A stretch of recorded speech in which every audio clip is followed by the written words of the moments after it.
Welcome to this second part of Patents for Entrepreneurs. So, my name is Ola Wassvik. I'm the CCO and co-founder of Lightbringer. Physics background and about 20 years of experience as a deep tech CTO. Very important that what you hear now is not legal advice. This is business advice. And your technology might be different from my experiences. You always need to have an attorney that you ask for advice with regards to your specific technology. So what you'll be hearing here today is business advice, and I hope you enjoy it. So let's jump right into it. This builds on the previous webinar where we talked about how patents are a game and how everything is about making patents work for you in the best way. So let's do some recaps. It's important to understand that deep tech doesn't have a natural defense. There is no such thing as a copyright when it comes to deep tech. If you haven't patent protected your technology, others are allowed to copy it. This is very important to understand. And if someone patents something that you are developing, they own it. You do not inherently own your technology just because you developed it. And as competition gets fiercer and more people develop the same thing, there will be times when you develop the same thing as someone else, and it typically goes a lot faster than founders expect. And one thing that is very important to understand and to have with you here is that patents are not protecting your technology per se. They're protecting your business. You need to have that as a mindset, that the patents are protecting your business. If you don't have a business, you shouldn't have patents. So let's dig into the details that I very quickly went over last time. So we'll start with the basics, the patents 101, and hopefully this gives you an insight into some of the basic and how they actually work. And the most important starting point is that patents are a negative right. It means that patents don't give you permission to do something. They give you permission to stop someone else from doing a specific thing. So this means that one patent for your entire product, for your entire business, is very seldom enough. Because in your product, you likely have multiple problems that you've solved in a unique way, and each one of those needs a patent. And this, again, is where it comes back to how important it is to understand that it's business protection. Because if you don't have a large enough market, a large enough business, you shouldn't be spending too much money on patents. On the other hand, if you have a very large market, or a very large potential market, then you probably should be spending more money on patents than you might think your technology justifies. Disclosure kills patentability. You can only patent things that no one else has disclosed. If someone else has disclosed it, and this can be through taking a video of you or looking at your webpage where you've shared it in public, anything like that means that you can no longer patent your technology. You have to patent it before you disclose it. You can show it to people under NDA, but it actually doesn't stop them from filing patents on your technology, but at least it doesn't kill disclosure.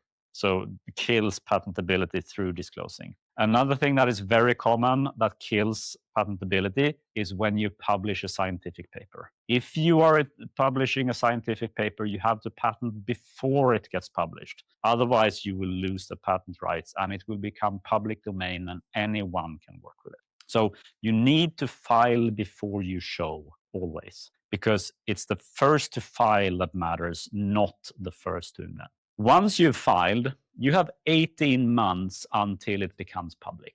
And since a patent needs to cover how you actually do things, your patent application needs to tell the world how you're doing your thing, you really need to use those 18 months because that's your head start. You will get a monopoly on the thing that you patented, but of course, others will look at it and build upon it and try to make better things and potentially even patent on top of it. So you have to keep moving. Just because you file a patent doesn't mean that you should stand still. Quite the opposite. Once you file your patent, the clock is ticking until the world knows how you did it. So patents are essentially time-delayed mines that you put behind you that pop up 18 months after you've actually filed it. So use this to your advantage and never stand still. There is no such thing anymore as first to invent. It's first to file. If something is publicly disclosed, of course, it's public domain. But otherwise, even if you spent a year in the lab developing something, if someone else patents it just one day before you do, they own the technology, you don't. It doesn't matter that you were 6 months earlier than them in actually discovering the thing, because the only thing that matters when it comes to patents is the filing date. And parallel invention is something that happens a lot. It's happened to me personally. I thought we were completely alone in our field, and someone else on another continent was actually developing the same thing at the same time. And the more fierce competition you have, the more likely this is to happen. The hotter the field you're in, the more likely this is to happen. So, for example, physical AI, essentially putting AI into physical products. There's massive development right now, and someone is very likely thinking about the same thing you do. And then we come back to it's actually the first to file that owns it, not the first to invent. There are 3 terms that you need to know very well. It's prior art, novelty search, and freedom to operate. So prior art is everything that comes before you. Everything that basically can say, no, you can't patent this because someone else has already done it before you. This can be in any way, shape, or form. It can be a patent, but it can be a product as well. It can be a presentation or an article. Anything that shows your technology before you actually file your patent. And a novelty search is when you look in all the patent application, which means that this isn't the full risk picture, because there may be another product out there that no one patented, or a scientific paper that no one patented. But a novelty search at least tells you if there are any other patents out there. And that goes into the freedom to operate. Basically, the freedom to operate is, can I actually sell this product or market this product or manufacture this product without anyone coming up and saying to me, sorry, we have a patent for that, you can't do this. That's when you do a freedom to operate. It's also quite often in investments, because the investor wants to know that it's not someone else who actually owns this technology. So then you do a freedom to operate to make sure that there are no other patents out there that can stop you. Of course, if there's an article out there, that doesn't stop you because that's in the public domain. So the freedom to operate focuses on if there are any other patents out there. That was the basic course. We will quickly jump into the advanced class here, because I'm sure you're very bright people listening to this, and you can always go back and listen to it once more if you need to. There are 2 parts in a patent, the description and the claims. And it's very important to understand that after month 12, we'll come into that later, the description is fixed. And even during the first 12 months, you can only claim priority from the date where you actually filed the description. However, the claims can evolve, and the claims can evolve all the way up until right before the patent is granted, which takes years. And it's not a disadvantage that it takes years, it's actually an advantage. But the description is fixed, the claims can change, and it's actually the claims that then tells you what you have coverage for. And why is it important that the claims can change? Because let's assume that the average time, which is fairly true, to get a patent is around 4 years. That means that during those 4 years, you will be developing your product, you will see your competitors developing their product, and you can adjust the coverage of your patent to better fit both your own product, but also the competitor products, which is extremely powerful. And you should be well aware of this and make sure that you utilize this fact. So why are pending patents so powerful? The main thing is that you can adapt to development and competitors. So assume that you filed a patent, 2 years later, a competitor comes up with a product, you still have a pending patent. You can basically look at that product and then rewrite the claims to read onto your competitor's product. And that will put them in a world of pain. And it's very efficient from keeping competition down, because the grant process takes a number of years. And you should see this really as an advantage and not a disadvantage, because the only thing you can't do with a patent that is pending is you can't actually go after anyone else. You can't sue them. But in the end, you don't want to sue people. You want to scare them away. You want to give yourself freedom to operate, and you want to settle any lawsuits. So pending means strategic flexibility. It doesn't mean we don't have a patent yet. The first 12 months of a patent are very special, and you should be very aware of the different rules that are available during the first 12 months. First of all, you can add material to your patent application without having to consider your own application as prior art. So assuming that you do a 12-month development project, you should absolutely patent day one, whatever you have. And then during the development project, you add the things that you found out while developing. And worst case, if you come up on the 12-month mark and you realize this isn't actually covering what we want to do, or we've gone in a different direction and we actually don't want to disclose this, if you withdraw your patent before the 12-month mark, it's as if it never existed and it will never get published. So these first 12 months are very flexible. You can add things to the description. You can withdraw without disclosure. So you should always be filing earlier than you think, especially in long development projects when there will be new things added on. In the basics, we basically went through that you can only have one granted invention per patent. That doesn't mean that there can't be multiple inventions in the patent before it's granted. So the description can essentially contain more inventions. And this is especially powerful during the first 12 months when you add stuff in that you figure out during the project. And even more when you look at your own product development and the competitor development all the way up until the patent is granted, you can actually say, okay, hey, wait a minute, we mentioned something in the description here.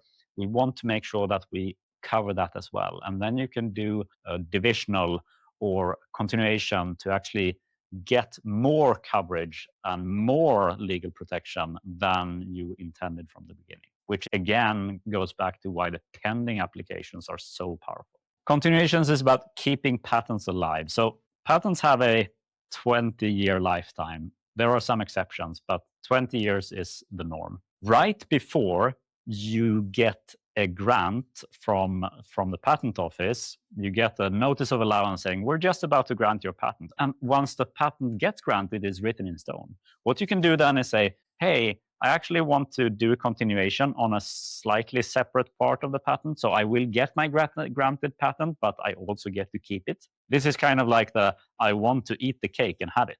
Continuations are amazing in this way. And you can actually keep a patent pending for a very long time and thoroughly annoy your competition by doing so. So the leverage you get from the pending application can actually continue for years to come.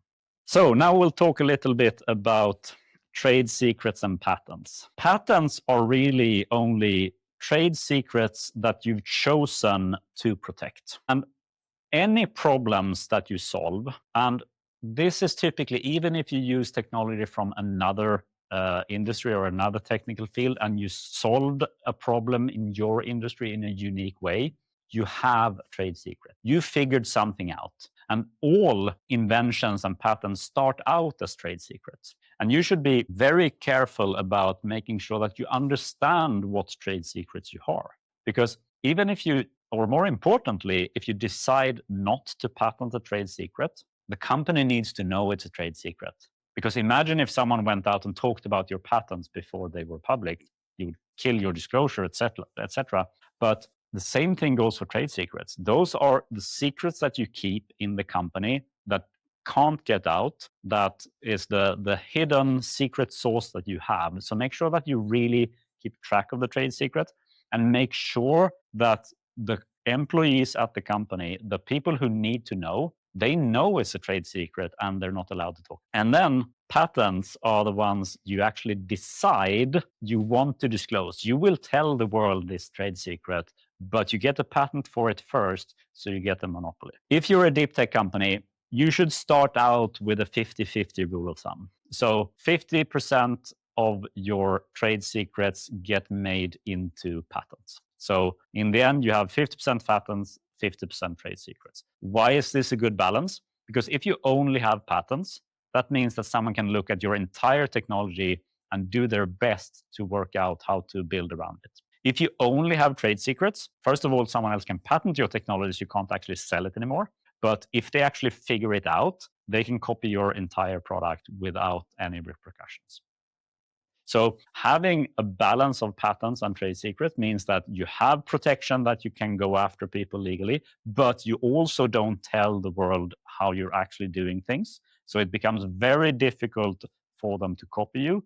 And if they try to copy you, you have legal leverage to use. This really also means that you will likely have many more trade secrets and many more patentable opportunities than you can afford to protect. If you're a very large enterprise company, yes, you probably have the budget to protect all of your inventions.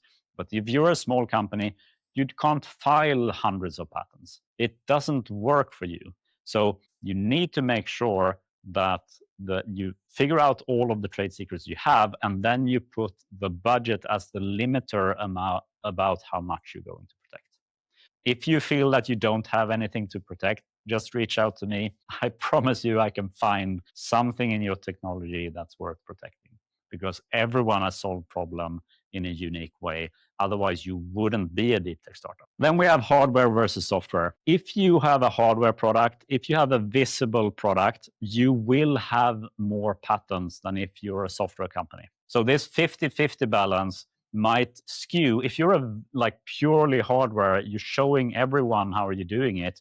Maybe you have a 90-10 ratio between patents and trade secrets. Oppositely, for a software company, very likely you will have 90% trade secrets and just a few patents. Because again, it's about not making it easy to copy you and at the same time having some kind of legal leverage when someone does. Then it also depends on what type of business model you have. As you hear all the time when I'm speaking, I'm typically not talking about technology because the technology doesn't matter for patent strategy. The business strategy matters for patent strategy. When you set the patent strategy, you can't just have the CTO decide it, because the sales will be involved, your marketing will be involved, product development, the CEO needs to be involved. When you set your patent strategy, it needs to be a business decision, and everyone in the management team needs to be aligned on what you're doing. So as an example, if your business model is that you're going to license this to other companies, that means that you're essentially having to tell them many more trade secrets than you would do if you owned everything yourself and built the product yourself. And that, of course, means that you need many more patents if you're running a licensed business versus running a product business. So how do you figure out which things to keep trade secret and which things to actually patent? So I like the reverse engineering tests. So assume that your competitor has full access to your product, but they can't access your source code and they can't access your manufacturing line unless you have a licensing model where they actually are the manufacturing line. So given these constraints, they don't have the source code, they don't have the manufacturing line, they just have your product. Which things are obvious from looking at the product? Those need to be protected. The stuff that can be kept in the source code that is not clearly visible on the product should be kept secret. So as an example, how do you choose which software invention to protect? Well, look at the product. Can someone deduce how you're doing something by just using your product? If they can clearly see the method or the way, the flow chart in which you're doing things, you have to protect it. If they can't, you shouldn't. I've been over this topic a little bit, but I will now kind of drive this home, hopefully, to make sure that this comes through clear. Patents is not about protecting technology. It's about protecting business. You protect future potential revenue. You protect an investment. You don't protect some engineer's ego because they invented something amazing. Maybe that amazing invention is a trade secret. It should never come out into the light. What you protect is your future revenue and your existing investment. This means that if you have a small market, you likely should have a small portfolio. Just because you spent a lot of money and time developing a technology doesn't naturally mean that you should have a large patent portfolio if your business isn't large enough. And then, of course, the opposite applies. If you have a very large business, then you need to allocate budget and you need to make sure that you extract every possible invention and patent protect enough of them so you have legal leverage to go after someone who tries to copy. You can go back to your favorite parts or things that you thought were a little bit unclear or too fast. Again, feel free to reach out over LinkedIn to me if you need some personalized advice. Thank you for watching.